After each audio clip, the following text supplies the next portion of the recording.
English दो तरीके से बोली जाती है, एक जबरदस्ती और दूसरा जबरदस्ती। आप कौन सी वाली बोलना चाहते हैं? दूसरी वाली?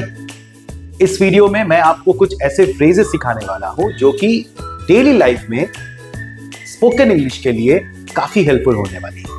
These are some phrases that you are going to use in your day-to-day life and it will help you sound confident and fluent while speaking English. So let's get started. The first one in the list is as far as I am concerned. जहां तक मेरा ख्याल है.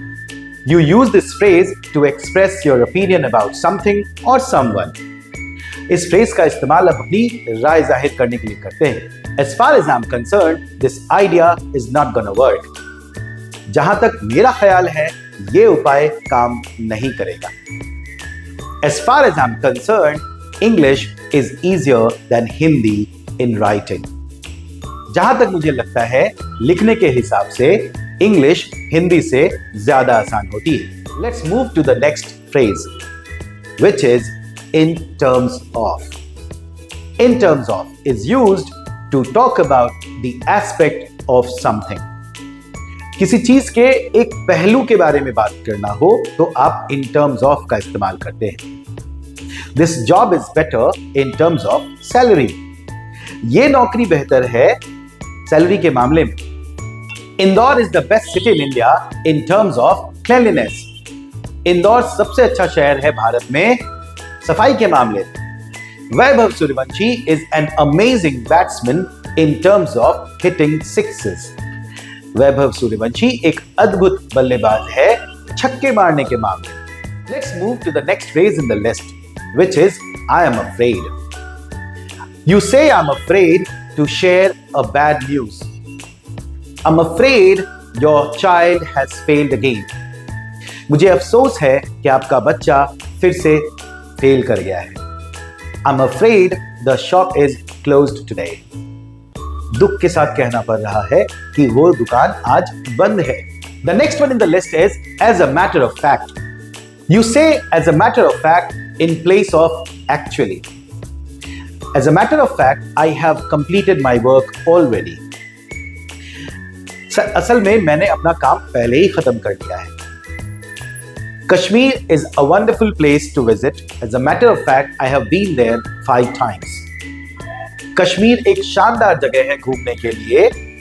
सच तो यह है कि मैं वहां 5 बार घूम चुका हूं. Don't ask who won the last election. As a matter of fact, I have no interest in politics. मुझसे ये मत पूछो कि पिछला चुनाव किसने जीता. असल में मुझे राजनीति में रुचि ही नहीं. As a matter of fact, we met last year too. असल में हम पिछले साल भी मिले थे. Coming up next is my favorite, which is honestly speaking. Remember, you use this phrase only in speaking, especially when you want to say something which is very true and something that you feel from the bottom of your heart. सच सच कहूं तो. Honestly speaking, I didn't like that movie enough. सच सच कहूं तो मुझे वो film ज्यादा पसंद नहीं आई. Next in the list is might as well. Might as well. बेहतर होगा कि या क्यों न.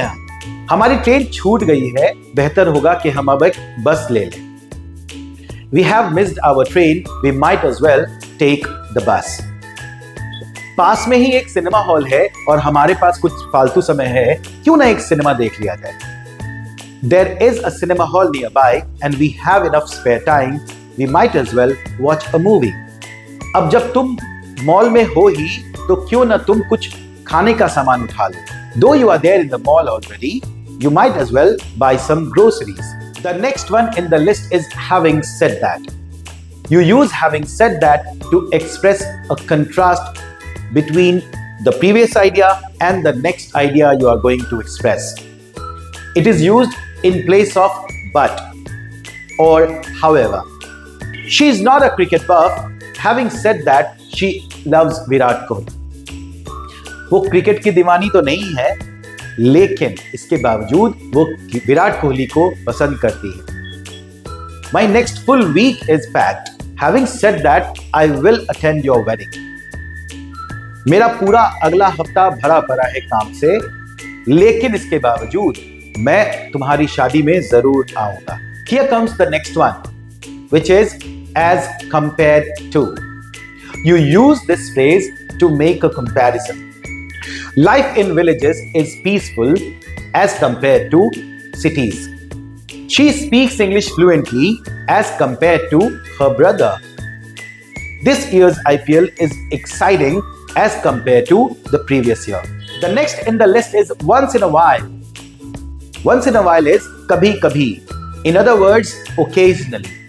I eat fast food once in a while.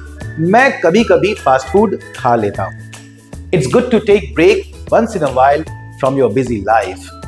कभी कभी आपके व्यस्त जीवन से छुट्टी लेना अच्छा रहता है। The next in the list is I dare say. You use I dare say to talk about something you believe might happen. I dare say she will be successful soon.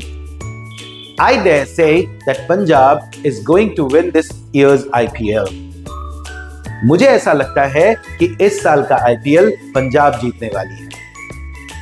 I dare say he forgot about the meeting. मुझे ऐसा लगता है कि वो meeting के बारे में भूल गया। The next in the list is if at all. Even if or in any way. अगर जरा भी या यदि कुछ भी in Hindi. Call me if at all you need help. मुझे कॉल करना अगर जरा भी तुम्हें जरूरत पड़े मदद की।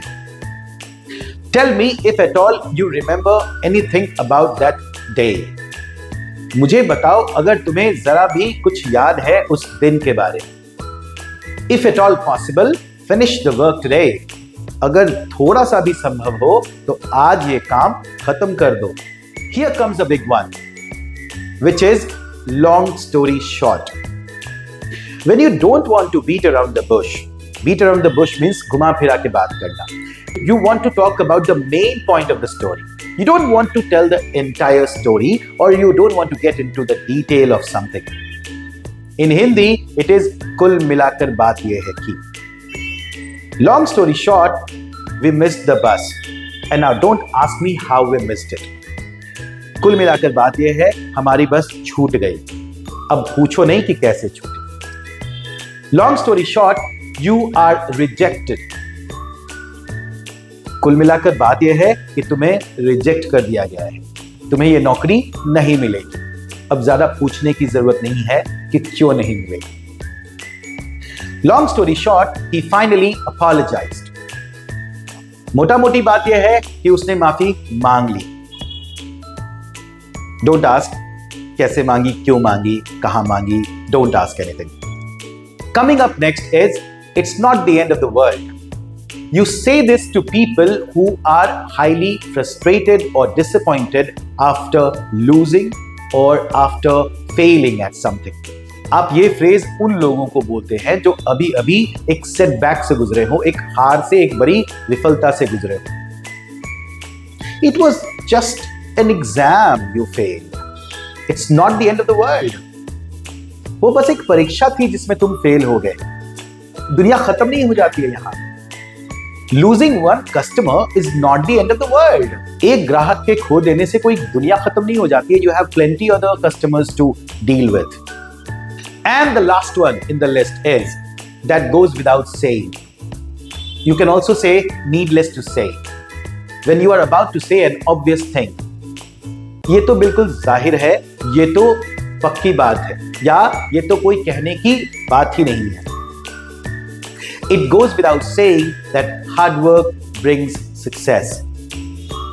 ये तो कहने की बात ही नहीं है कि कड़ी मेहनत से ही सफलता मिलती है। It goes without saying that I love my family so much. ये तो कहने की बात ही नहीं है कि मैं अपने परिवार से बहुत प्यार करता हूं। It goes without saying that Virat Kohli is better than Babar Azam.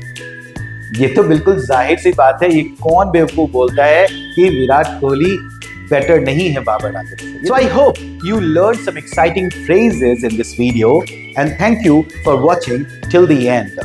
You must try to translate these sentences and let me know in the comment section. My name is Manish and keep following me for more. Don't forget to subscribe.